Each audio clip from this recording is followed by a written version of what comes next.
ಹಿಮಾಲಯಂ ಸಮಾರಭ್ಯ ಯಾವದಿಂದು ಸರೋವರಂ ತಂ ದೇವ ನಿರ್ಮಿತಂ ದೇಶಂ. ಈ ಭೂಮಿಯನ್ನು ಹಿಂದೂಸ್ಥಾನಂ ಪ್ರಚುಕ್ಷತೆ.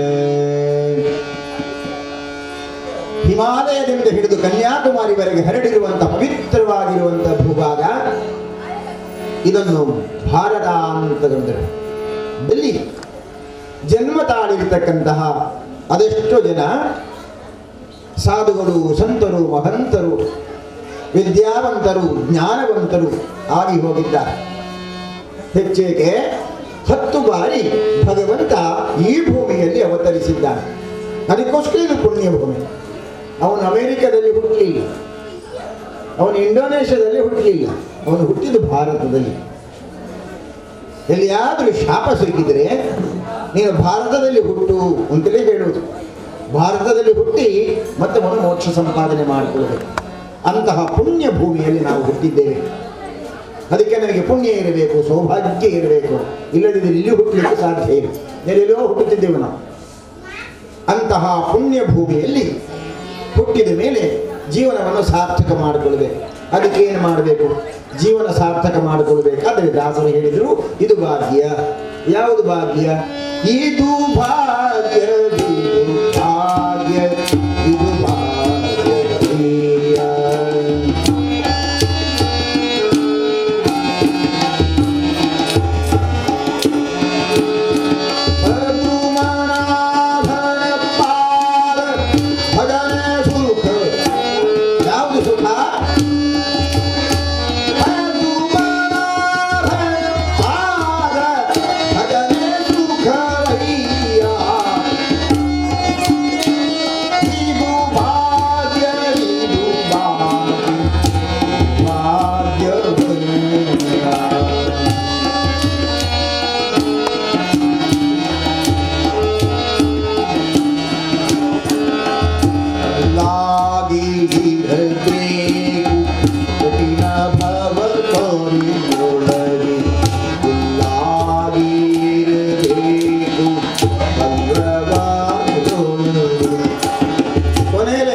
ಈಗ ಹರಿಕತೆ ಮಾಡುವ ಸಂಖ್ಯೆ ಕಡಿಮೆಯಾಗಿರುವುದರಿಂದ ಹರಿದಾಸರು ಗೋವಿಂದ ಅಂತ ಹೇಳಿದರೆ ಮುಂದುಗಡೆ ಕೂತವರು ಏನು ಮಾಡಬೇಕು ಅಂತ ಆ ಕಡೆ ಈ ಕಡೆ ನೋಡ್ತಾರೆ.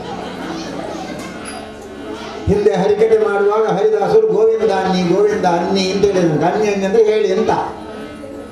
ಈಗೆಲ್ಲ ಅನ್ನಿ, ಕುಣ್ಣು, ಚಿನ್ನು, ಕುಣ್ಣು ಅಂತ ಸಣ್ಣ ಸಣ್ಣ ಹೆಸರು ಇಡುದು. ಹಾಗೆ ಅನ್ನಿ ಅನ್ನಿ ಹೇಳಿದ್ದಲ್ಲ, ಗೋವಿಂದ ಅಂತ ಹೇಳಿ, ಗೋವಿಂದ ಅಂತ ಹೇಳಿ ಅಂತ ಅನ್ನಿ ಅನ್ನಿ ಅಂತ ಹೇಳಿದ್ರು. ಒಂದು ಕಡೆ ತಾಯಿಯಂದರೆ ಕೂತಿದ್ರು, ಅವರು ಯಾರು ಗೋವಿಂದ ಹೇಳಲ್ಲ. ಹಾಗೆ ಹರಿದಾಸರಿಗೆ ಬೇಜಾರಾಗಿ ಕೇಳಿದ್ರಂತೆ, ಏನಮ್ಮ ನೀವು ಗೋವಿಂದ ಹೇಳುವುದಿಲ್ಲ ಯಾಕೆ ಅಂತ. ಅದಕ್ಕೆ ಅವರು ಒಬ್ಬರು ಹೇಳಿದರು, ಹರಿದಾಸರೇ, ನಮ್ಮ ಯಜಮಾನರ ಹೆಸರು ನೀವು ಹೇಳಿದ ಹಾಗೆ. ಗೋವಿಂದ ಅಂತ ಹೇಳಿದರೆ ಹೆಸರು ಹೇಳಿದಾಗತ್ತಲ್ಲ. ಅದಕ್ಕೆ ಅವರು, ಹರಿದಾಸರೇ, ನಮ್ಮ ಯಜಮಾನರ ಹೆಸರು ನೀವು ಹೇಳಿದ ಹಾಗೆ. ಹಾಗಾಗಿ ಹಿಂದೂ ಧರ್ಮದಲ್ಲಿ ಯಜಮಾನರ ಹೆಸರು ಹೇಳುವ ಹಾಗಿಲ್ಲ, ಹಾಗಾಗಿ ನಾವು ಹೇಳಲಿಲ್ಲ ಅಂತ ಹೇಳಿ. ಅದಕ್ಕೆ ಹರಿದಾಸರೊಂದು ಉಪಾಯ ಹೇಳಿಕೊಟ್ರು. ಉಪಾಯ ಏನು? ಎಲ್ಲರೂ ಗೋವಿಂದ ಅಂತ ಹೇಳುವಾಗ ನೀವು ನಾನು ಹಾಗೆ ಅಂತ ಹೇಳಿದ್ರೆ ಸಾಕು. ಹಾಗಾಗಿ ಯಾರಾದರೂ ಗೋವಿಂದ ಅಂತ ಗಂಡನ ಹೆಸರು ಈಗೆಲ್ಲ ಆಗಿಲ್ಲ. ಈಗ ಗಂಡ ಹೆಂಡತಿ ಮನೆಯಲ್ಲಿ ಮೊದಲೆಲ್ಲ ಹೇಳುವುದು ನೋಡಿ, ಆ ಮನೆ ಉಂಟಲ್ಲ, ಆ ಕಾಣು ಮನೆ, ಅದರ ಪಕ್ಕದಲ್ಲಿ ಒಂದು ಮನೆ ಉಂಟಲ್ಲ, ಆ ಪಕ್ಕದವರ ಮನೆಯ ಪಕ್ಕದವರ ಯಜಮಾನರ ಹೆಸರು ನನ್ನ ಗಂಡನ ಹೆಸರು. ಇನ್ನು ಆ ಗಂಡನ ಯಾರು ಅಂತ ಏನು ಗೊತ್ತಿರ್ತದೆ, ಇವರದೇ ಹೆಸರು ಗೊತ್ತಲ್ಲ, ಯಾರ್ಯಾರ ಹೆಸರೇನು ಗೊತ್ತಾಗುತ್ತದೆ. ಹಾಗಾಗಿ ಹರಿದಾಸರು ಉಪಾಯ ಹೇಳಿಕೊಟ್ಟಿದ್ದಾರೆ, ನಾನು ಹಾಗೆ ಅಂತ ಹೇಳಿದರೆ ಸಾಕು. ಗೋವಿಂದ ಶ್ರೀರಾಮಚಂದ್ರ ಮಹಾರಾಜ್ ಕಿ ಪವನ ಸುತ ಹನುಮಾನ್ ಕಿ ಗಂಗಾ ಮಾತಾ ಕಿ ಗೋ ಮಾತಾ ಕಿ ಬೋಲೋ ಭಾರತ ಮಾತಾ ಕಿ. ದಾಸರು ನೆನಪು ಮಾಡಿಕೊಡ್ತಾರೆ ಏನು? ಮೆಲ್ಲನೆ ಮಾಧವನ ಮನವ ಮೆಚ್ಚಿಸಬೇ. ಮಾಧವ ಅಂತ ಹೇಳಿದ್ರೆ ಸಾಕು, ಬೇಡ ಕೃಷ್ಣ ಅಂತ ಹೇಳಿದ್ರೆ ಸಾಕು. ಏನಾಗ್ತದಂತೆ? ಮೋಕ್ಷಕ್ಕೆ ನಾವು ಹತ್ತಿರ ಆಗ್ತೇವೆ. ಅದಕ್ಕೆ ಮಕ್ಕಳಿಗೆ ಹೆಸರಿಡಬೇಕಾದ್ರೆ ಶಂಕರ ಅಂತ ಹೆಸರಿಟ್ಟಿರ್ತಾರೆ, ನಾರಾಯಣ ಅಂತ ಹೆಸರಿಟ್ಟಿರ್ತಾರೆ, ದುರ್ಗಾ, ಲಕ್ಷ್ಮೀ, ಸರಸ್ವತಿ, ಶಾರದೆ ಅಂತ ಹೆಸರಿಟ್ಟಿರ್ತಾರೆ. ಈಗೆಲ್ಲ ಹಾಗೆ ಹೆಸರಿಲ್ಲ. ಈಗ ಅಪ್ಪ ಅಮ್ಮನ ಹೆಸರನ್ನು ತೆಗೆದು ಮಗನಿಗೆ ಜೋಡಿಸು. ಅಪ್ಪನ ಹೆಸರು ಕೃಷ್ಣ, ಅಮ್ಮನ ಹೆಸರು ಮೀನಾಕ್ಷಿ. ಅಪ್ಪ ಕೃಷ್ಣ, ಅಮ್ಮ ಮೀನಾಕ್ಷಿ. ಅಪ್ಪನ ಹೆಸರಿನ ಮೊದಲ ಅಕ್ಷರವನ್ನು ತೆಗೆಯುವುದು, ಕೃಷ್ಣ ಇದ್ದ ಕೃ ತೆಗೆಯುವುದು. ಯಾಕೆ ಮಗನಿಗೆ ಹೆಸರಿಡಬೇಕಲ್ಲ, ಅದಕ್ಕೆ. ಅಮ್ಮನ ಮೀಯ ತೆಗೆದು ಜೋಡಿಸುವುದು. ಹಾಗೆ ಅಪ್ಪನ ಕೃ, ಅಮ್ಮನ ಮೀ ಸೇರಿಸಿದ್ರೆ ಮಗನಿಗೆ ಕೃಮಿ ಅಂತ ಹೆಸರು. ಅಂದ್ರೆ ಈಗ ಹೊಟ್ಟೆಯಲ್ಲಿ ಕ್ರಿಮಿಕೀಟಗಳೇ ಹುಟ್ಟುವುದು ನೋಡಿ. ಒಂದು ವೇಳೆ ಅಪ್ಪ ಮಂಜುನಾಥ ಸ್ವಾಮಿ, ಅಪ್ಪ ಮಂಜುನಾಥ ಸ್ವಾಮಿ, ಅಮ್ಮ ಗಂಗಾದೇವಿ, ಗಂಗಾದೇವಿ. ಈಗ ಮಗನಿಗೆ ಹೆಸರಿಡಬೇಕು.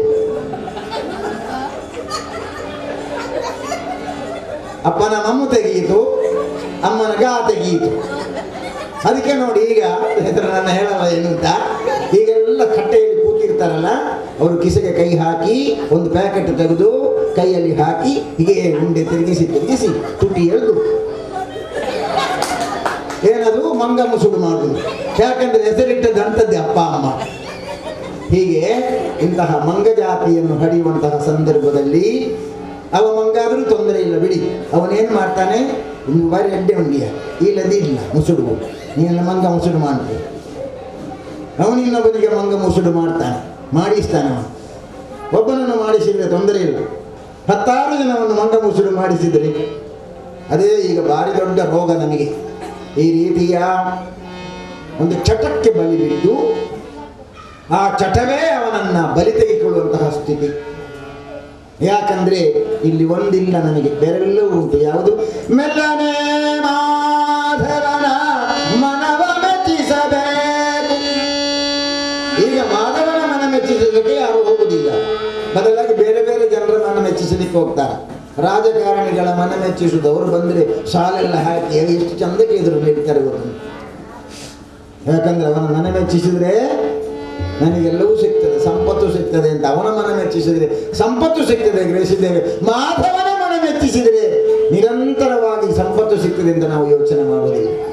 ಒಂದು ಮನೆಯಲ್ಲಿ ನಾವೆಲ್ಲ ಮನೆ ಮನೆ ತಿರುಗಾಟ ಮಾಡುವುದು. ಒಂದು ಮನೆಗೆ ಹೋಗಿದ್ದೆ, ಆ ಮನೆಯಲ್ಲಿ ಆ ಮನೆಯ ಹುಡುಗ, ಅವನು 22 ವರ್ಷ ಪ್ರಾಯ ಅವನಿಗೆ. ಅಮ್ಮ ಹೇಳಿದರು ಮಗನ ಹತ್ರ, ಇನಿ ನಿನ್ನ ಮಂಚ ಪೂರ ಯಾರಿಗೆ ಗುಡ್ದುಕೋ, ಯೋಗ ಮಾಸ್ಟರ್ ಬತ್ತೆ ಯೋಗಾಚಾರ್ಯರಿಗೆ ಕೊರಡು ಅಂತ. ಹಾಗೆ ಹುಡುಗನ ಮಂಚ ನನಗೆ, ಅವ ಮಂಚದ ಕೆಳಗೆ. ಹಾಗೆ ಇಬ್ಬರು ನಾವು ಮಲಗಿದ್ದೇವೆ. ಮಲಗುವಾಗ 10 ಗಂಟೆ, ರಾತ್ರಿ 1 ಗಂಟೆಗೆ ಎಚ್ಚರ ಆಯಿತು ನನಗೆ. ತಿಂಗಳ ಬೆಳಕು ಹೊರಗಡೆಯಿಂದ ಸ್ವಲ್ಪ ಮಸುಕಾಗಿ ಒಳಗೆ ಕಾಣ್ತಾ ಉಂಟು. ಬಾಗಿಲ ಹಾಕಿದ್ದಾರೆ, ಬೀಗೆಲ್ಲ ಹಾಕಿದೆ ಚಿಲಕ ಒಳಗಡೆಯಿಂದ. ಆ ಸಂದರ್ಭದಲ್ಲಿ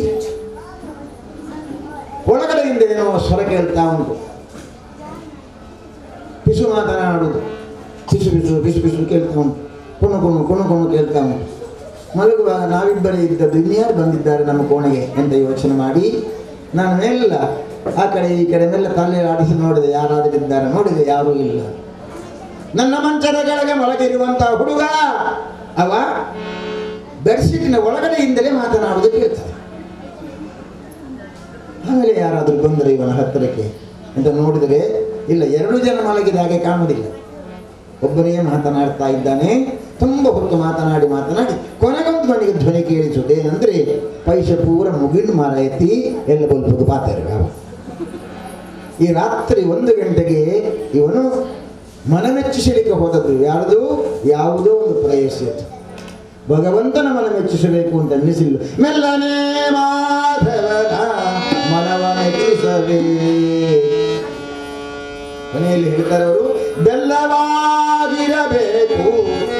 ಏನಾಗಿರ್ಬೇಕಂತೆ? ಬೆಲ್ಲ ಆಗಿರ್ಬೇಕು. ನೋಡಿ, ತಾಯಂದಿರೆಲ್ಲ ವಿಶೇಷದ ಅನುಭವಿಸಿರ್ಬೋದು.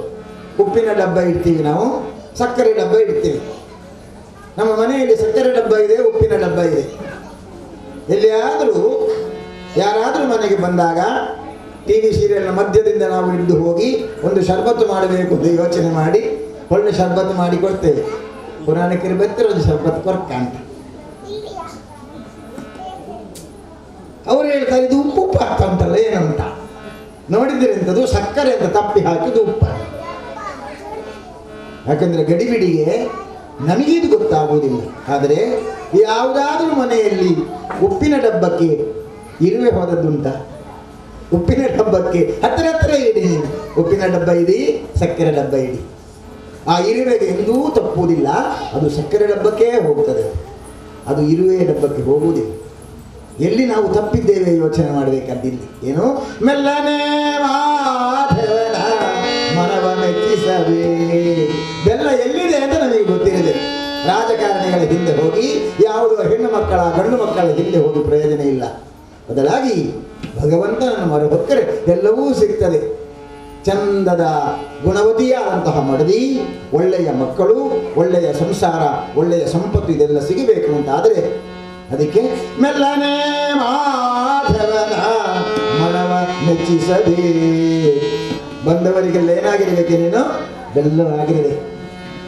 ಬೆಲ್ಲವಾಗಿರಬೇಕು ಬಂಧು ಜನರೊಳಗೆ. ಹಿರಿಯರನ್ನು ಕಂಡಾಗ ತಲೆ ಬಗ್ಗಿಸಿ ಅವರಿಗೊಂದು ಗೌರವ ಸೂಚಕವಾಗಿ ಅವರಿಗೊಂದು ವಿನಮ್ರತೆಯಿಂದ ನಮಸ್ಕಾರ ಮಾಡಬೇಕು. ಈಗ ಈ ನಮಸ್ಕಾರ ಮಾಡೋ ಪದ್ಧತಿ ಕಡಿಮೆ ಆಗಿದೆ. ಈಗ ಕೈ ಹಿಡಿದು ಈಗ ಅಲುಗಾಡಿಸು. ಎಷ್ಟು ಹೊತ್ತು ಅಲುಗಾಡಿಸಿದ್ರು, ಬೋರ್ ಅಲುಗಾಡಿಸಿದ್ರೆ ನೀರು ಬರುವುದೇ ಇಲ್ಲ. ಎರಡೂ ಕೈಗಳನ್ನ ಜೋಡಿಸಿ ಹೃತ್ಕಮಲದಲ್ಲಿ ಒಂದು ನಮಸ್ಕಾರ ಮಾಡುವಂಥ ಭಾಗ್ಯ ನಮಗೆ ಬೇಡವ. ಹಿರಿಯರನ್ನು ಕಂಡಾಗ ಗೌರವಿಸಬೇಕು. ಆ ಗೌರವದ ಭಾವನೆ ನಮ್ಮಿಂದ ಹೊರಟು ಹೋಗ್ತಾ ಇದೆ. ಆಮೇಲೆ ನಮ್ಮ ಸಮಾನ ಮನಸ್ಕರು ಯಾರಿದ್ದಾರೆ, ಯಾರ್ಯಾರು ನಮ್ಮ ಪ್ರಾಯದಲ್ಲಿದ್ದಾರೆ, ಅವರ ಜೊತೆಯಲ್ಲಿ ಹೊಂದಾಣಿಕೆಯ ಬದುಕನ್ನು ಬದುಕಬೇಕು.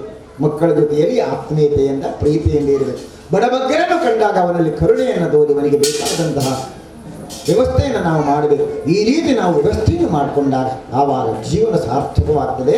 ಅದಕ್ಕೆ ದಾಸರು ನೆನಪು ಮಾಡಿಕೊಟ್ಟರು, ಬೆಲ್ಲವಾಗಿರಬೇಕು ಬಂಧು ಜನರೊಳಗೆ. ಹೀಗೆ ನಮ್ಮ ಜೀವನವನ್ನು ಸಾರ್ಥಕ ಮಾಡಿಕೊಳ್ಳಬೇಕು ಅಂತ ನೆನಪು ಮಾಡಿದ್ದಾರೆ. ಆ ನೆನಪು ಮಾಡಿಕೊಡುವಾಗ ನಮಗೊಬ್ಬ ಆದರ್ಶ ವ್ಯಕ್ತಿ ಬೇಡವೆ. ಅವನು ಯಾರು ಅಂತ ಕೇಳಿದರೆ ಅವ ಪ್ರಭು ಶ್ರೀರಾಮಚಂದ್ರ. ನಾನು ಕಾಸರಗೋಡಿನಲ್ಲಿ ಕಾಲೇಜಿನ ಒಂದು ಮಕ್ಕಳ ಉಪನ್ಯಾಸ ಕಾರ್ಯಕ್ರಮಕ್ಕೆ ಹೋಗಿದ್ದೆ. ಎಲ್ಲ ಹೇಳಿದ ಮೇಲೆ ಅವರು ನನಗೊಂದು ಪ್ರಶ್ನೆ ಕೇಳಿದರು. ಸರ್, ನೀವು ವಿವೇಕಾನಂದರ ಕಥೆ ಹೇಳಿದಿರಿ, ಅಮೃತಾನಂದಮಯಿ ಕಥೆ ಹೇಳಿದಿರಿ, ಬೇರೆ ಬೇರೆ ಜನರ ಕಥೆ ಹೇಳಿದಿರಿ. ನಾವೀಗ ಯೋಗ್ಯ ವ್ಯಕ್ತಿಗಳಾಗಲಿಕ್ಕೆ ಯಾರನ್ನು ನೋಡಿ ಕಲಿಯುವುದು? ಕೇರಳದ ನಮ್ಮ ಈಕೆ ನಂಬೂದಿರಿಯನ್ನು ನೋಡಿ ಕಲಿಯುವುದಾ?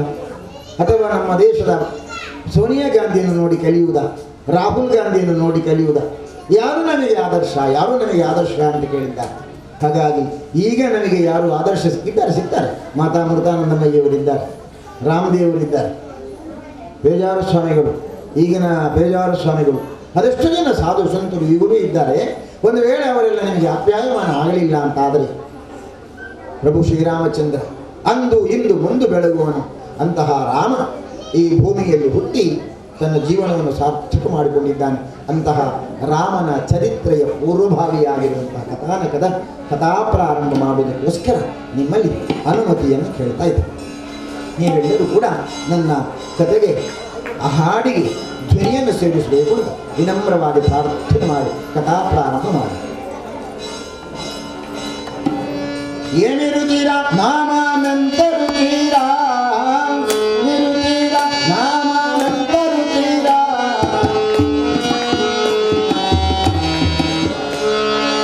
ಏನಿರುತ್ತೀರಾ ನಾಮಾನಂತರುತ್ತೀರಾ, ಎಂತರುತ್ತೀರಾ ನಾಮಾನಿರುತ್ತೀರಾ, ಏನಿರುತ್ತೀರಾ ನಾಮಾನಂತರುತ್ತೀರಾ, ಎಂತರುತ್ತೀರಾ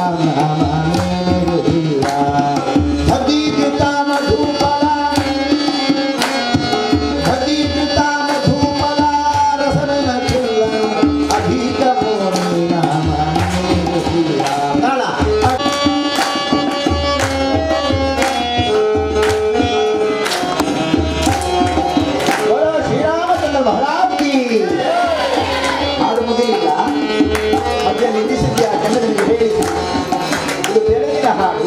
ಏಮಿ ರುಚಿರ, ಎಂತ ರುಚಿರ, ಎಂತ ಅಂದ್ರೆ ಎಂತ ರುಚಿ ಉಂಟು. ಯಾವುದು? ಬೆಲ್ಲ, ಸಕ್ಕರೆ, ಬಾಳೆಹಣ್ಣು, ಜೇನುತುಪ್ಪ ಎಲ್ಲ ಅಧಿಕವಾದ ರುಚಿ. ಯಾವುದಕ್ಕೆ? ರಾಮನಾಮದ ಬಗ್ಗೆ ಅಂತ ಹೇಳಿದ್ದಾರೆ. ಏಮಿ ರುಚಿರ ನಾಮ ಎಂತ ರುಚಿರ, ಅಷ್ಟೇ ನೀವು ಹಾಡಬೇಕಾಗ. ಏಮಿ ರುಚಿರ ನಾಮ ಎಂತ ರುಚಿರ,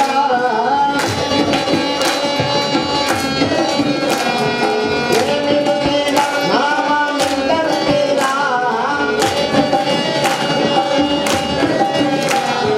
ಎಂತ ರುಚಿರ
ಹಿಂದೆ ವೈಕುಂಠದ ಆ ವಾತಾವರಣ ಆನಂದಮಯವಾಗಿರುವಂತಹ ಚಿನ್ನದ ಅರಮನೆ. ಆ ಅರಮನೆಯ ಒಳಗಡೆ ಮಹಾವಿಷ್ಣು ಪೌಡಿಸಿದ್ದಾನೆ.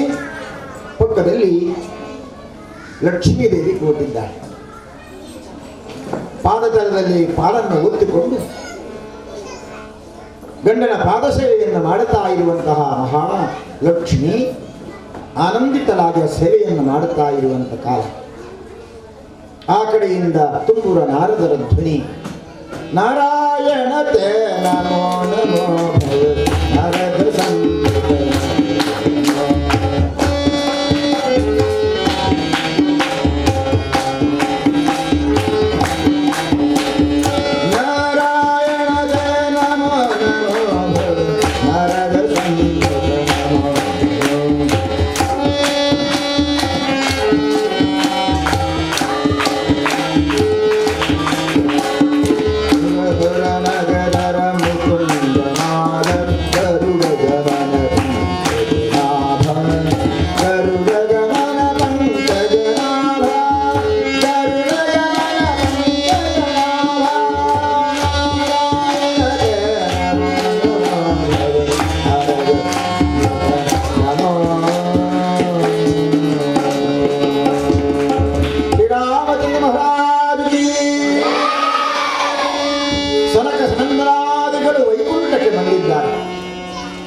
ವೈಕುಂಠದ ಪರಿಸರದಲ್ಲಿ ಆ ಭಗವತ್ ಪ್ರೇರಣೆಯಿಂದ ಶಾಂತವಾಗಿರುವಂತಹ ವಾತಾವರಣ, ಪ್ರಶಾಂತವಾಗಿರುವ ವಾತಾವರಣ, ಸಾತ್ವಿಕವಾದ ಗುಣಗಳಿಂದ ಕೂಡಿರುವಂತಹ ಜನ ಸೇರಿರುವಂತಹ ಆ ವೈಕುಂಠ. ಸನಕ ಸನಂದಾದಿಗಳು ಬಂದಿದ್ದಾರೆ. ದೇವರ ದರ್ಶನವನ್ನು ಮಾಡಬೇಕು. ದೇವರ ದರ್ಶನವನ್ನು ಮಾಡಿ ಆ ಭಗವಂತನ ಹತ್ತಿರದಲ್ಲಿ ಭಗವತ್ ಪ್ರೇರಣೆಯಿಂದ, ಭಗವತ್ ಚಿಂತನೆಯಿಂದ ಭಗವಂತನನ್ನೇ ನೋಡುತ್ತಾ ನೋಡುತ್ತಾ ತಮ್ಮ ಜೀವನವನ್ನು ಸಾರ್ಥಕ ಮಾಡಿಕೊಳ್ಳಬೇಕು. ದಾಸರು ನೆನಪು ಮಾಡಿಕೊಟ್ಟಿದ್ದ. ಕಣ್ಣಿಗೆ ಭೂಷಣ ಯಾವುದು ಅಂತ ಕೇಳಿದರೆ ಭಗವಂತನನ್ನು ನೋಡುವುದಂತೆ. ರಂಗನನ್ನು ನೋಡುವುದು ಕಣ್ಗಳಿಗೆ ಭೂಷಣ. ದೇವಸ್ಥಾನಕ್ಕೆ ಹೋದರೆ ದೇವಸ್ಥಾನಕ್ಕೆ ಬಂದು ಪ್ರದಕ್ಷಿಣೆ ಎಲ್ಲ ಬಂದ ಮೇಲೆ ಹೋದ್ಯಾಕೆ ದೇವರನ್ನು ನೋಡಲಿಕ್ಕೆ. ದೇವರ ಮುಂದೆ ನಿಲ್ತೀವಿ, ದೇವರನ್ನೆಲ್ಲ ಸರಿ ನೋಡಿ ಆದ ಮೇಲೆ ಎಲ್ಲರೂ ಏನು ಮಾಡ್ತಾರೆ, ಕಣ್ಣು ಮುಚ್ಚುತ್ತಾರೆ.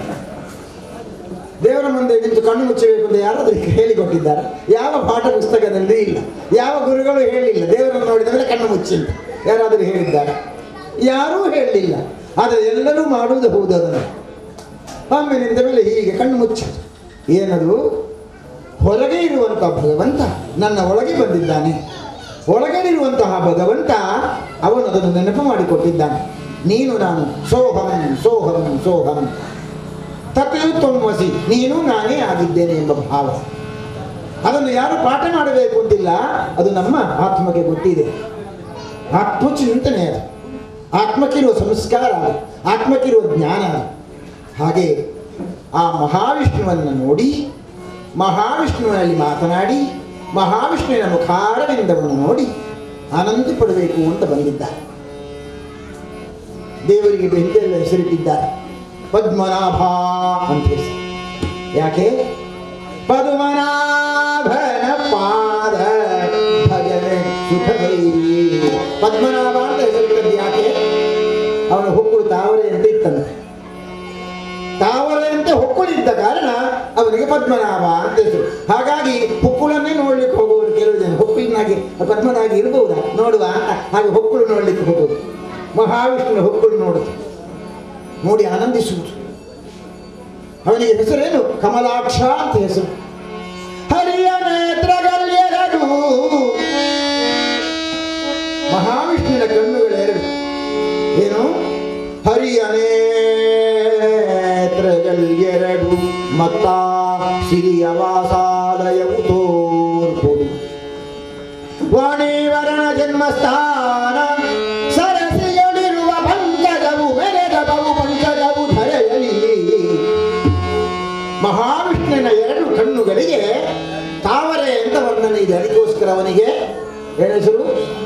ಕಮಲಾಕ್ಷ ಅಂತ ಹೆಸರು ಅವನಿಗೆ.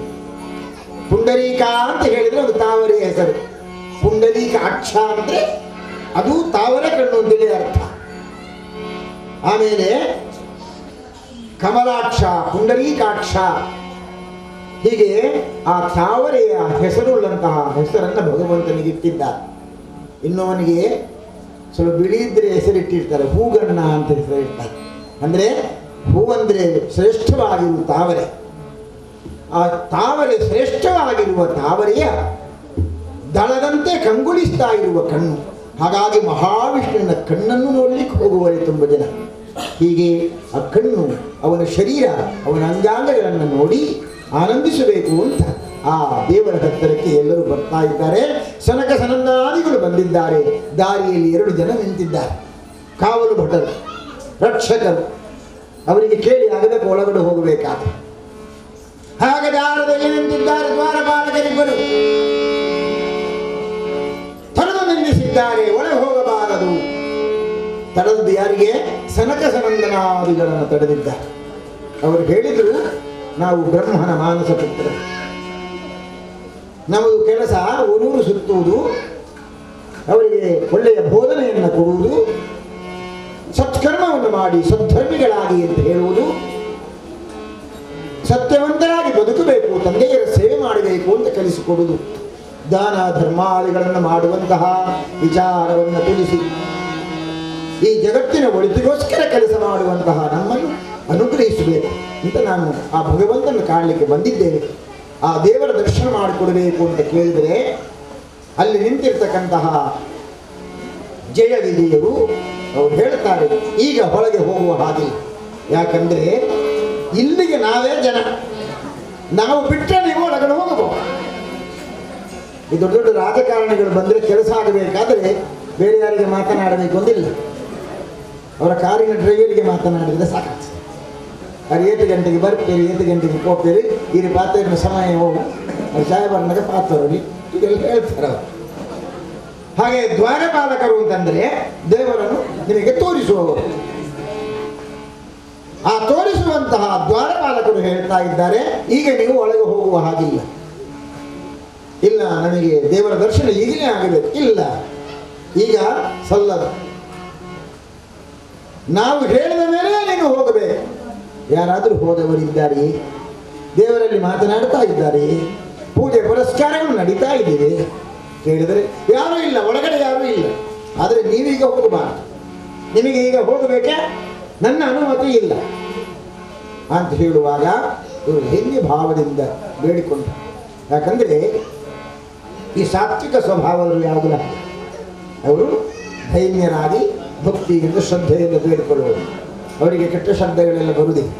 ಹಿಂದೆ ಒಬ್ಬರು ಬ್ರಾಹ್ಮಣರಿಗೆ ಒಬ್ಬ ಹಂದಿ ತಿನ್ನುವವ, ಮಾಂಸ ತಿನ್ನುವ, ಕೋಳಿ ತಿನ್ನುವ ಅವ್ರು ಸಿಟ್ಟು ಬಂದು ಬೈವಾಗ ಹಂದಿ ಮಗನೇ, ಮತ್ತು ನಮ್ಮ ಮನೆಯಲ್ಲೆಲ್ಲ ಬೊಗುಳ ಪ್ರಾಣಿಗಳೆಲ್ಲ ಹೆಸರೇಳಿ ಹೇಳಲಿಕ್ಕೆ ಉಂಟವು, ಅದರ ಮಗ, ಇದರ ಮಗ, ಆಚೆ ಮಗ, ಈಚೆ ಮಗ. ಹಾಗೆ ಹೇಳುವಾಗ ಈ ಬ್ರಾಹ್ಮಣರಿಗೂ ಸಿಟ್ಟು ಬಂತವರಿಗೆ. ಸಿಟ್ಟು ಬಂದು ಅವರು ಬೈಬೇಕು ಅಂತ ಆಯ್ತು ಅವರಿಗೆ. ಹಾಗೆ ಬೈಯುವುದು, ಅವನು ತಿನ್ನುವ ವಸ್ತುವನ್ನು ಪ್ರಾಣಿಯ ಹೆಸರಲ್ಲಿ ಬೈತಾ ಇದ್ದಾನೆ, ನಾನು ತಿನ್ನುವ ಅದರಿಂದ ನಾನು ಬೈಯುವ ಅಂತ ಹೇಳಿ ಇವನು ಆ ಕಡೆ ಬೈಲಿಕ್ಕೆ ಶುರು ಮಾಡಿದ. ಹೇ ಸೌತೆ ಮಗ, ಹೇ ಮೆಣಸಿನ ಮಗ, ಹೇ ಅಳಸಂಡೆ ಮಗ ಅಂತ ಇವನು ಬೈಲಿಕ್ಕೆ ಶುರು ಮಾಡಿದ. ಅಂದ್ರೆ ನೋಡಿ, ಅವರವರ ಸಂಸ್ಕಾರಕ್ಕೆ ತಕ್ಕ ಹಾಗೆ ಅವರವರು ಇರ್ತಾರೆ. ಅವನು ಕೆಟ್ಟ ಶಬ್ದಗಳಿಂದ ಬೈದರೆ ಇವನ ಆ ಶಬ್ದ ಬರಲಿಕ್ಕೆ ಇವನಿಗೆ ಬೈಲಿಕ್ಕೆ ಸಾಧ್ಯ ಇಲ್ಲ. ಇದು ಸಾತ್ವಿಕವಾದಂತಹ ಸ್ವಭಾವ. ಅಂತಹ ಸಾತ್ವಿಕ ಸ್ವಭಾವದ ಸನಕ ಸನಂದಾದಿಗಳು ಬೇಡಿಕೊಂಡಿದ್ದ ದರ್ಶನವನ್ನು ಕೊಡು, ದರ್ಶನವನ್ನು ಕೊಡು, ಆ ಭಾಗ್ಯವನ್ನು ನೀವು ಕರುಣಿಸಬೇಕು ಅಂತ ಹೇಳಿದರೆ ಇಲ್ಲ, ಬಿಡುವ ಹಾಗಿಲ್ಲ ಅಂತ ಹೇಳಿ ಎಷ್ಟೆಷ್ಟು ಕಾಡಿ ಬೇಡಿದರು ನಿಮ್ಮ ಪಾದ ಮುಟ್ಟಿ ನಮಸ್ಕಾರ ಮಾಡ್ತೇವೆ. ಯಾಕಂದ್ರೆ ನೀವು ಭಗವಂತನ ಹತ್ತಿರ ಇರುವವರು. ಭಗವಂತನ ಹತ್ತಿರ ಇರುವವರ ಪಾದ ಮುಟ್ಟಿ ನಮಸ್ಕಾರ ಮಾಡಿದರೆ ನಮಗೇನು ಚಿಂತೆ ಇಲ್ಲ. ಆ ಭಗವಂತನನ್ನು ಪೂಜಿಸಿದಂತೆ ಆಗತ್ತೆ. ನಿಮಗೆ ಬೇಕಾದರೂ ಪಾದ ಮುಟ್ಟುವ, ಆದರೆ ಒಮ್ಮೆ ಒಳಗಡೆ ಬಿಡಿ ಅಂತ ಬೇಡಿದರೆ ಇಲ್ಲ, ಏನು ಕೇಳಿದ್ರು ಬಿಡುವುದಿಲ್ಲ. ಈಗ ಆಗಲ್ಲ, ಈಗ ಅರ್ಥವಾಯಿತು. ಬೇರೇನಿಲ್ಲ, ಇವನಿಗಾದದ್ದೇನು ಅಹಂಕಾರ ತಲೆಗೆ ಅಡಗಿದೆ. ಮಹಾವಿಷ್ಣುವಿನ ದ್ವಾರಪಾಲಕರು ನಾವು, ಮಹಾವಿಷ್ಣುವಿನ ಹತ್ತಿರ ಇರುವವರು ನಾವು. ಹಾಗಾಗಿ ಆ ಅಹಂಕಾರದಿಂದ ಇವರು ವರ್ತಿಸ್ತಾ ಇದ್ದಾರೆ. ಇದಕ್ಕೆ ಬೇರೆ ಏನು ದಾರಿ ಇಲ್ಲ. ಆಲಸ್ಯಕ್ಕೆ ಉದಾಸೀನ ಮದ್ದು ಅಂತ ಹೇಳಿದ್ದಾರೆ. ಹಾಗೆಯೇ ಇವರಿಗೊಂದು ಮದ್ದು ಇರಬೇಕು. ಇವರು ಇಲ್ಲಿರಬೇಕಾದವರಲ್ಲ, ವೈಕುಂಠದಲ್ಲಿ ಇರಬೇಕಾದವರಲ್ಲ ಅಂತ ಯೋಚನೆ ಮಾಡಿ ಸನಕ ಸನಂದನಾದಿಗಳು ಏಕಕಾಲದಲ್ಲಿ ಅವನಿಗೆ ಶಾಪವನ್ನು ಕೊಟ್ಟಿದ್ದಾರೆ. ಅಹಂಕಾರಿಗಳಾಗಿ ಮದಮತ್ಸದಿಂದ ದುಷ್ಟರಂತೆ ವರ್ತಿಸಿರುವಂತಹ ನೀವು ಭೂಲೋಕದಲ್ಲಿ ಜನ್ಮವನ್ನು ತಾಳಿ ಅಂತ ಶಾಪವನ್ನು ಕೊಟ್ಟಿದ್ದಾರೆ. ಈಗ ಅವರಿಗೆ ಅರ್ಥವಾಯಿತು, ಮುನಿಗಳ ಶಾಪ ಎಂದು ತಟ್ಟದೇ ಇರಲಿಕ್ಕೆ ಸಾಧ್ಯ ಇಲ್ಲ. ಸ್ವಾಮಿ ಅನುಗ್ರಹಿಸಬೇಕು, ಈಗ ಅರ್ಥವಾಯಿತು ನೀವು ಯಾರು ಅಂತ. ಅನುಗ್ರಹಿಸಬೇಕು ಅಂತ ಬೇಡಿಕೊಂಡ್ರೆ ಶಾಪ ಕೊಡಲಿಕ್ಕೆ ಮಾತ್ರ ನಾವು, ಅದಕ್ಕೆ ಪರಿಮಾರ್ಥನೆ ನಮ್ಮಲ್ಲಿಲ್ಲ. ಮತ್ತೇನು ಮಾಡುದು, ಹೋಗಿ ದೇವರಲ್ಲಿ ಕೇಳಿ ಅಂತ ಹೇಳಿ. ಹೀಗೆ ಸನಕ ಸನಂದಾದಿಗಳ ಶಾಪವನ್ನು ಹುಟ್ಟಿರುವಂತಹ ಜಯವಿಜಯರು ಒಳಪ್ರವೇಶ ಮಾಡಿದ್ದಾರೆ. ಮಹಾವಿಷ್ಣುವಿನ ಹತ್ತಿರದಲ್ಲಿ ಬಂದು ಬಾಗಿರುವಂತಹ ಮುಖಾರದಿಂದ ಶರಣಾಗದ ಭಾವದಿಂದ ಭಗವಂತನನ್ನು ಪ್ರಾರ್ಥನೆ ಮಾಡ್ತಾ ಇದ್ದ. ಶಾಂತಾಕಾರಂ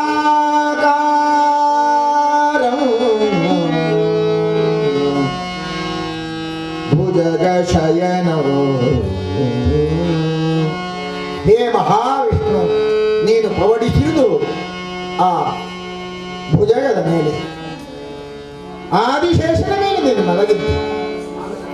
ಶಾಂತಾಕಾರಂ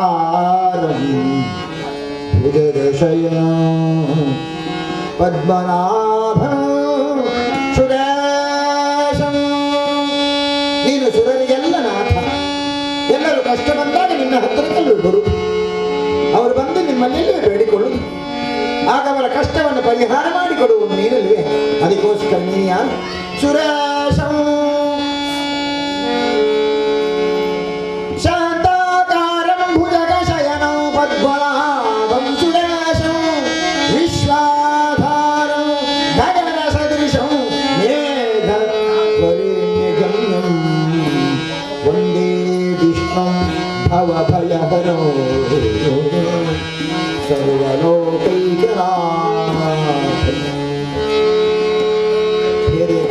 ಮಹಾವಿಷ್ಣು ನಿನ್ನನ್ನು ಹೇಗೆ ಅರ್ಚಿಸಲಿ, ಹೇಗೆ ನಿನ್ನನ್ನು ಪೂಜಿಸಲಿ?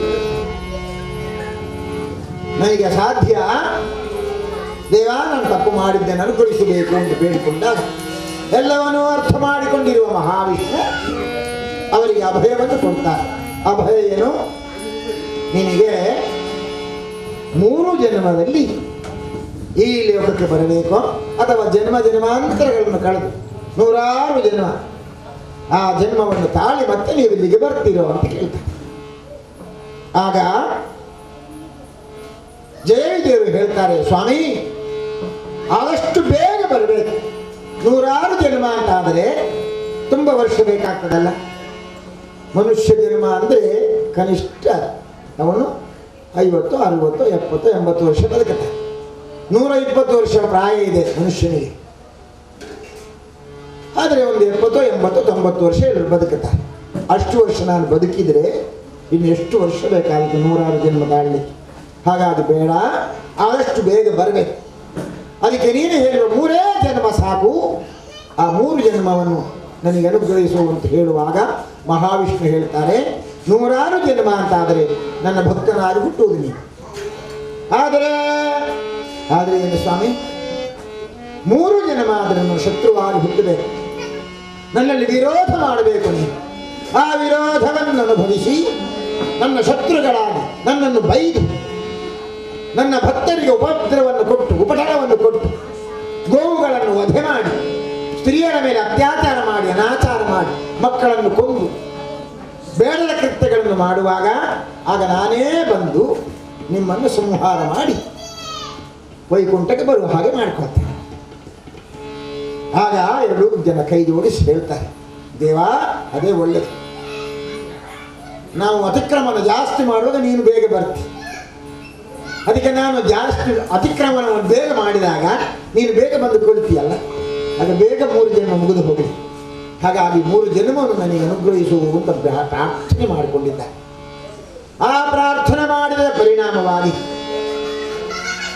ಕಾಯಿನ ಭಾಷಾ ಮನಸ್ಸೆಂದಿರುವ ಬುದ್ಧ್ಯಾತನಾ ಪ್ರಗತೈ ಸ್ವಭಾವಾತ್ ಕರೋಮಿ ಯದ್ಯತ್ ಸಕಲಂ ಪರಸ್ಮೈ ನಾರಾಯಣಾಯ ಸಮರ್ಪಯಾಮಿ. ತನ್ನ ತನು ಮನ ಧನ ಎಲ್ಲವನ್ನು ಕೂಡ ಭಗವಂತನ ಪಾದತಲದಲ್ಲಿ ಸಮರ್ಪಣೆ ಮಾಡಿ ಸಮರ್ಪಣಾ ಭಾವದಿಂದ ಹೇಳ್ತಾರೆ, ನಾವು ಭೂಲೋಕದಲ್ಲಿ ನಿನ್ನ ವೈರಿಗಳಾಗಿ ಹುಟ್ಟುತ್ತೇವೆ, ಹುಟ್ಟಿ ಆದಷ್ಟು ಬೇಗ ವೈಕುಂಠಕ್ಕೆ ಬರುವ ಹಾಗೆ ಮಾಡಿಕೊಳ್ಳಬೇಕು, ಅನುಗ್ರಹಿಸಬೇಕು ಎಂಬುದಾಗಿ ಭಗವಂತನ ಪಾದ ಚರಣಾರವಿಂದದಲ್ಲಿ ಶರಣಾಗತ ಭಾವದಿಂದ ಉದ್ದೊಡ್ಡ ನಮಸ್ಕಾರವನ್ನು ಮಾಡಿ ಇಬ್ಬರು ಭೂಲೋಕದಲ್ಲಿ ಜನ್ಮವನ್ನು ತಾಳ್ತಾರೆ. ವೈಕುಂಠದಲ್ಲಿರುವಂತಹ ಮಹಾವಿಷ್ಣು ಪವಡಿಸಿರುವಂತಹ ಕಾಲ ಭೃಗು ಮಹಾಮನಿಗಳು ಬಂದಿದ್ದರು. ಮಹಾಲಕ್ಷ್ಮಿಯ ಸೇವೆಯಲ್ಲಿ ತಲ್ಲೀನನಾಗಿರುವಂತಹ ಮಹಾವಿಷ್ಣು ಭೃಗುಮುನಿಗಳನ್ನು ಕಂಡು ಮಾತನಾಡಿಸದೇ ಇರಲಿಲ್ಲ ಎಂಬಂತಹ ಒಂದೇ ಒಂದು ಸಿಟ್ಟಿನಿಂದ ಕ್ರೋಧಿತರಾಗಿರುವಂತಹ ಭೃಗು ಮಹಾಮನಿಗಳು ಅವನಿಗೆ ಶಾಪವನ್ನು ಕೊಟ್ಟಿದ್ದಾರೆ, ನೀನು ಭೂಲೋಕದಲ್ಲಿ ಅವತರಿಸು ಎಂಬುದಾಗಿ. ಅವನು ಭೂಲೋಕದಲ್ಲಿ ಅವತರಿಸಬೇಕು, ಅದಕ್ಕೆ ಇದೊಂದು ನೆಪವನ್ನು ಮಾಡಿಕೊಂಡಿದ್ದಾನೆ. 10 ಬಾರಿ ಭೂಲೋಕದಲ್ಲಿ ಅವತರಿಸಬೇಕು. ಹೀಗೆ ಒಂದೊಂದು ಜನ್ಮವನ್ನು ಕಳೆದು ಅದರಲ್ಲಿ ಮೊದಲಾಗಿ ಪ್ರಾಕೃತಿಕವಾಗಿರುವಂತಹ ವಿಷಯ ನೋಡಿ. ಪ್ರಕೃತಿಗೂ ಹಿಂದೂ ಧರ್ಮಕ್ಕೆ ಎಷ್ಟು ಹತ್ತಿರ ಇದೆ ಅಂತ ಕೇಳಿದರೆ, ಮೊದಲು ಅವನು ಜನ್ಮ ತಳೆದಿರುವುದು ಮತ್ಸ್ಯಾವತಾರವಾಗಿ. ವರಾಹ ಮತ್ಸ್ಯಾವತಾರದ ಮುಂದೆ ಹೋದರೆ ಕೂರ್ಮಾವತಾರ. ಕೂರ್ಮ ಅಂದರೆ ನೀರಿನಲ್ಲಿ ಇರ್ಬೋದು, ಮೇಲೆ ಇರ್ಬೋದು. ನೀರಿನಿಂದ ಮೀನನ್ನು ಮೇಲೆ ತೆಗೆದರೆ ತುಂಬ ಹೊತ್ತು ಬದುಕುವುದಿಲ್ಲ, ನೀರಿನಲ್ಲೇ ಇರಬೇಕು. ಆದರೆ ಕೂರ್ಮ ಹಾಗಲ್ಲ, ಅದು ನೀರಿಗೆ ಹೋದರೆ ನೀರಿನಲ್ಲಿ ಬದುಕುತ್ತದೆ, ಮೇಲೆ ಬಂದರೆ ಮೇಲೆಯೂ ಬದುಕುತ್ತದೆ. ಎಷ್ಟು ವಿಶೇಷ ನೋಡಿ, ಪ್ರಾಕೃತಿಕವಾಗಿದೆ ಅದು. ನೀರಿನಿಂದ ಮೇಲೆ, ಅದಾದ ಮೇಲೆ ಮುಂದಿನ ಅವತಾರ ವರಾಹ ಅವತಾರ, ಅಂದರೆ ಮೇಲೆ ಸರಿಯಾಗಿರ್ತಕ್ಕಂತಹ ನಡೆಯುವಂತಹ ರೀತಿಯಲ್ಲಿದೆ. ಅದಕ್ಕೆ ಮುಂದೆ ಬಂದರೆ ಮತ್ತೆ ಸಿಗುವಂಥದ್ದು ನಾರಸಿಂಹ ಅವತಾರ. ಮನುಷ್ಯನೂ ಅಲ್ಲ, ಪ್ರಾಣಿಯೂ ಅಲ್ಲ. ಈ ರೀತಿಯ ನರಸಿಂಹ ಅವತಾರ ಕರ್ತಾನೆ. ಮುಂದಿನ ಅವತಾರ ತುಂಬ ಕುಳ್ಳ ಮನುಷ್ಯನಾಗಿ ಹುಡುತಾನೆ, ಅವನು ವಾಮನ ಅವತಾರ. ಅದಾದ ಮೇಲೆ ಬಂದಂತಹ ಅವತಾರ ಅದು ಪರಶುರಾಮ ಅವತಾರ. ಅದಾದ ಮೇಲೆ ರಾಮಾವತಾರ ಮತ್ತು ಕೃಷ್ಣಾವತಾರ. ರಾಮಾವತಾರ ಮತ್ತು ಕೃಷ್ಣಾವತಾರ ಅಂದರೆ ಅದು ಪೂರ್ಣಾವತಾರ ಅಂತ ಹೇಳಿದ್ದಾರೆ. ಉಳಿದದೆಲ್ಲವೂ ಪೂರ್ಣಾವತಾರ ಅಲ್ಲ. ಪೂರ್ಣಾವತಾರ ಅಂದರೆ ಒಂದು ಅವತಾರ ಇರುವಾಗ ಇನ್ನೊಂದು ಅವತಾರ ಇದ್ದರೆ ಇದು ಪೂರ್ಣಾವತಾರ ಅಂತ ಅರ್ಥ. ಪರಶುರಾಮ ಇರುವಾಗಲೇ ರಾಮದೇವರಿದ್ದರು. ಹಾಗಾಗಿ ಪರಶುರಾಮನ ಕಾಲದಲ್ಲಿಯೇ ರಾಮ ಇದ್ದ ಕಾರಣ ಅದು ಪೂರ್ಣಾವತಾರ ಅಂತ ಆಗುವುದಿಲ್ಲ. ಹೀಗೆ ಇಲ್ಲಿ ರಾಮ ಎಂಬುದು ಪೂರ್ಣಾವತಾರ ಆಗಿರುವುದರಿಂದ ರಾಮ ಮತ್ತು ಕೃಷ್ಣ ಎರಡು ಪೂರ್ಣಾವತಾರಗಳು. ಅದರಲ್ಲಿ ಹಿರಿಯರು ನಮಗೆ ಹೇಳಿರುವುದು, ರಾಮ ಏನನ್ನು ಮಾಡಿದ್ನೋ ಹಾಗೆ ನಿಮ್ಮ ಜೀವನದಲ್ಲಿ ಅನುಸರಿಸಿ, ಕೃಷ್ಣ ಏನು ಮಾಡಿದ್ರು ಅದನ್ನು ಮಾಡಲಿಕ್ಕೆ ಹೋಗಬೇಡ, ಕೃಷ್ಣ ಏನು ಹೇಳಿದ್ನೋ ಅದನ್ನು ಅನುಸರಿಸಿ ಅಂತ. ಹಾಗಾಗಿ ರಾಮ ನಡೆದಂತೆ ನಾವು ನಡಿಬೇಕು, ಕೃಷ್ಣ ಹೇಳಿದಂತೆ ನಾವು ಮಾಡಬೇಕು. ಹೀಗೆ ಎರಡು ಅವತಾರಗಳಲ್ಲಿ ಮೊದಲನೆಯ ಪೂರ್ಣಾವತಾರದ ರಾಮಾವತಾರವನ್ನು ಹರೆಯಲ್ಲಿ ರಾಮಚಂದ್ರ ದೇವರು ಹೇಗೆ ಅವತರಿಸಿದ್ರು ಎಂಬಂತಹ ಕಥಾನಕದ ಪೂರ್ವಭಾವಿಯಾಗಿರ್ತಕ್ಕಂತಹ ಜಯ ವಿಜಯರು ಭೂಲೋಕದಲ್ಲಿ ಶತ್ರುಗಳಾಗಿ ಹುಟ್ಟಿಕೊಳ್ಳುವಂತಹ ಈ ಕಥಾನಕ, ಆ ಕಥಾನಕಕ್ಕೆ ಮಂಗಳವನ್ನು ಹಾಡಲಿಕ್ಕೋಸ್ಕರ ನಿಮ್ಮಲ್ಲಿ ಅನುಮತಿಯನ್ನು ಕೇಳ್ತಾರೆ.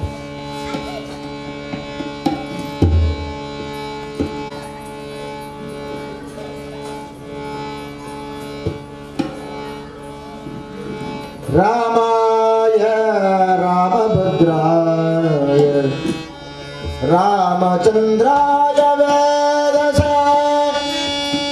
ರಘುನಾಥಾಯ ನಾಥಾಯ ಸೀತಾಯ ಪದಯೇ ನಮಃ.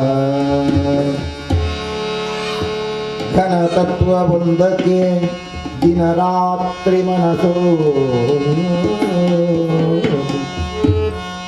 ಘನತತ್ವವೊಂದಕ್ಕೆ ದಿನರಾತ್ರಿ ಮನಸೋತು, ನೆನೆಯದೆ ಇನ್ನೊಂದರಲ್ಲವ ನೀಡುವುದರ ಅನುಸಂಧಿಯಲ್ಲಿ ಜೀವ ಭಾರವನ್ನು ಮರೆಯುವುದು.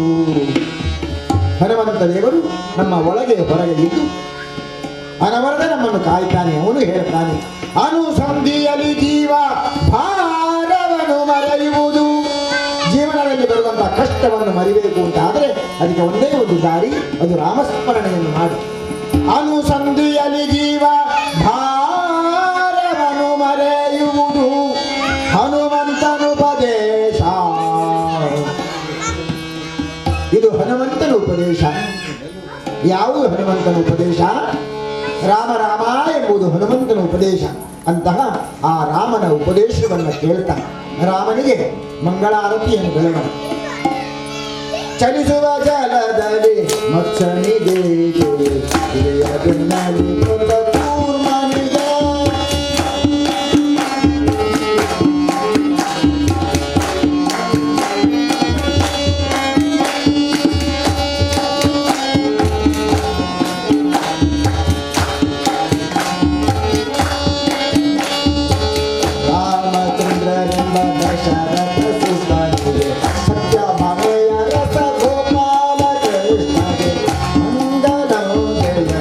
ಮಂಗಲಂ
यज्ञ सकलमहर्षि नारायणे समर्पयामि नारायणायेते समर्पयामि नारायणायेते समर्पयामि असतो मा सद्गमय तमसो मा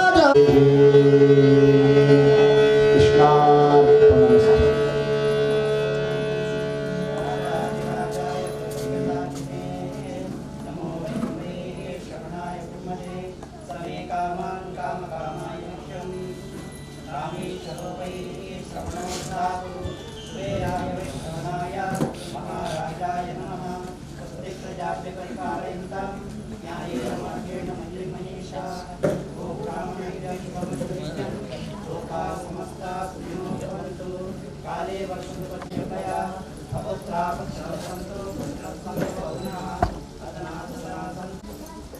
ಶ್ರೀರಾಮಚಂದ್ರ ಮಹಾದೇವರ ಪಾದಾರವಿಂದಕ್ಕೆ ಗೋವಿಂದಾನಿ ಗೋವಿಂದ ಗೋವಿಂದಾನಿ ಗೋವಿಂದ ಗೋವಿಂದಾನಿ ಗೋವಿಂದ. ಎಲ್ಲರಲ್ಲಿ ಕೂತ್ಕೊಳ್ಳಿ. 13 ಸಲ ರಾಮನಾಮ ಜಪದೀಕ್ಷೆಯನ್ನು ಕೊಡಲಿದ್ದೇವೆ.